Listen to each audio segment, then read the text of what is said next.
I have no idea what this game has in store for me, but I have a definite feeling it will be a game both wonderful and strange. David Lynch is a film director, best known for films such as Blue Velvet and Mulholland Drive, as well as the notable TV series Twin Peaks from the 90s, which came back in 2017 for an 18-episode run. Superlatives that can be used to describe Lynch's artistic works are surreal, puzzling, and even downright frightening. The reception that these Lynchian works got means there was surely about to be a game made, right? Right?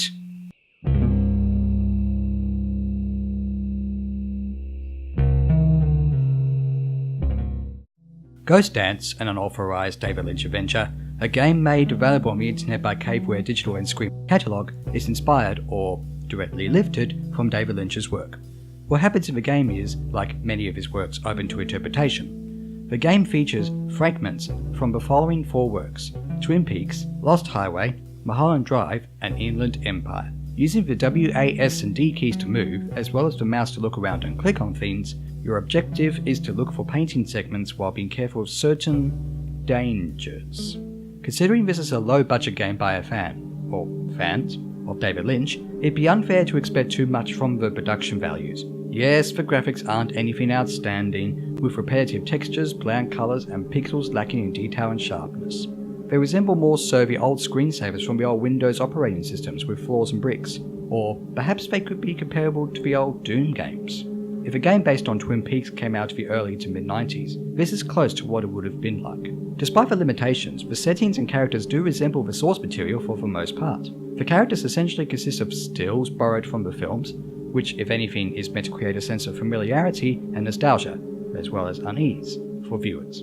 Okay, so the graphics don't resemble the outstanding cinematography of the films, but the sound does a good job. While the excerpts of the sound and music tracks do sound seemingly compressed, what is featured actually creates a sense of atmosphere that puts you right into a David Lynch film. Just about everything ranging from jump scares to the drones of unsettling music is effective. Some may not like how it sounds when the characters talk,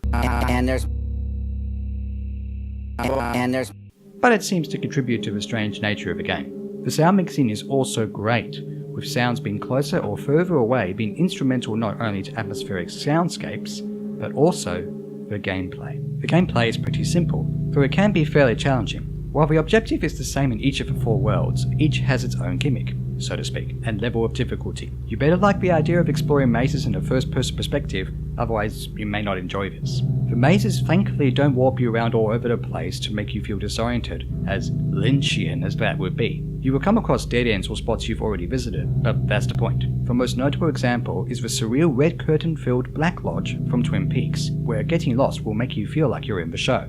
But it's not just simply a matter of exploring a maze. The aforementioned gimmick basically consists of the danger that, if you come into contact with it, forces you to start the maze over. This is where the sound is instrumental. If you hear either music or silence or a certain sound, that is a cue for you to do something. The game gives you hints about what the gimmick is, which means avoiding the possibility of restarting the maze is more of a test of patience than anything else. Once you understand the gimmick, it's not necessarily hard, with the possible exception of a mystery man from Lost Highway, who you have to have in your line of sight all the time. It's not as easy as it sounds. That segment is frustrating, though there is an autosave so you don't have to start from the beginning. It is also downright creepy, featuring the mystery man's sinister laugh that you will surely hear over and over again. That, as well as other sound effects, is bound to give even the most seasoned David Lynch buff at least one jump scare. It is possible to compare this game to other low-budget horror titles that generally consist of looking for pieces in a maze, while avoiding jump scare-instilled deaths. And that's basically what this game amounts to. Like with the production values, it'd be unfair to expect too much from this game, even as a homage to David Lynch's artistic output. It's hard for those who watch David Lynch's films, like myself, to not resort to bias or wishful thinking, but why couldn't there have been other types of gameplay besides mazes? Granted, the mazes are essentially psychologically unnerving, but what about the idea of solving a murder mystery like in Twin Peaks, or solving puzzles, such as that of the blue box or Two Realities, or whatever you want to call them, in Mulholland Drive? Then again, this is David Lynch we're talking about.